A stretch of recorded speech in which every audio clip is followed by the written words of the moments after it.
We're starting to get a sense of Trump Mark II. If he becomes president, it's going to be wild because he's now made some comments about NATO. And I do believe we have got, this is the thing, the NATO chief says his comments have undermined all of our security. What did he say? Let's have a look. One of the presidents of a big country stood up and said, well, sir, if we don't pay and we're attacked by Russia, will you protect us? I said, you didn't pay? You're delinquent?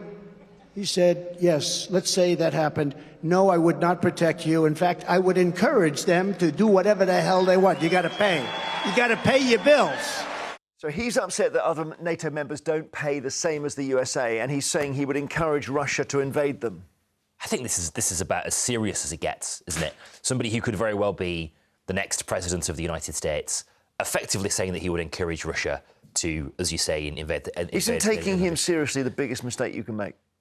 I mean, taking him not taking him seriously, I think, is the biggest mistake that you can make. And I think it is interesting that because there has been for a long time this sort of train of thought that this is just Donald Trump. He's just sort of letting off steam at these rallies. He says like extraordinary things. I think what's different about this is I was speaking to David Charter, the Times US assistant editor, who's in Washington last night on my radio show, and he was saying that actually this is the sort of thing that Donald Trump has been acting on in private. When he was president, coming down hard on NATO countries who don't pay as much as the United States, which, you know, there's an interesting argument about. That's fair enough.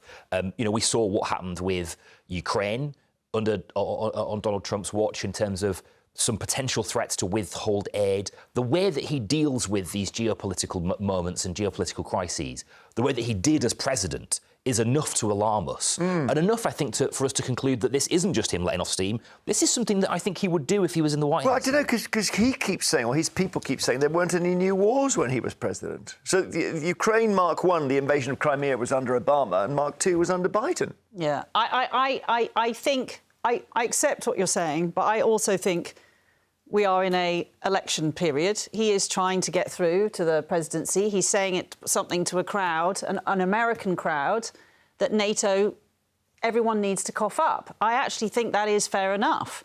Why should we, in Europe, get America to pay our bills? We have been seriously underpaying in, you know, Germany, France, Britain. We should be putting in as much as the Americans. We should not expect the Americans to come and bail us out. And that is on us. Yeah, but this now, is a his different language, thing. It's not. His language is not great, but he is saying it in the context that he was, like, having a go at someone in a meeting. So I think it's very easy. I am not a Trump fan. I'm not sticking up for Trump. I don't like populism.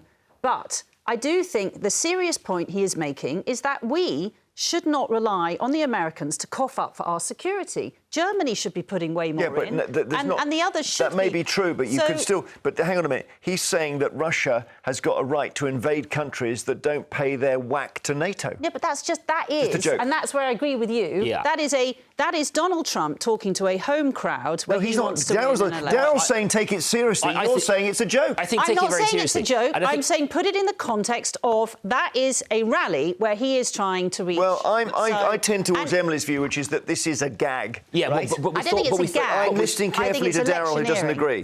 Hang on, we've thought this about Trump in the past. We thought that it's just not great use of language. He's a bit clumsy. He plays to a crowd. He did that on the 6th of January, didn't he? 2020, 2019, 2020, whatever it was. 22? 2020. No, 2020. Yeah, 2020, yeah. Anyway, semantics. He said that on the 6th of January, and it led to an insurrection, didn't it? He stood there at a rally in Washington, and he said, we're going to march on, we're going to take it to them. He used this clumsy language, and people died. People died. Even his jokes, people listen to and take seriously. That's true. Gosh, but we're heading back there. I think the answer is he lost the election in 2020, therefore that whole pylon in Congress was the beginning of 21, wasn't it? So we're... Correct. That's because that's the inauguration. Technically, it was 21. Emily in the Telegraph.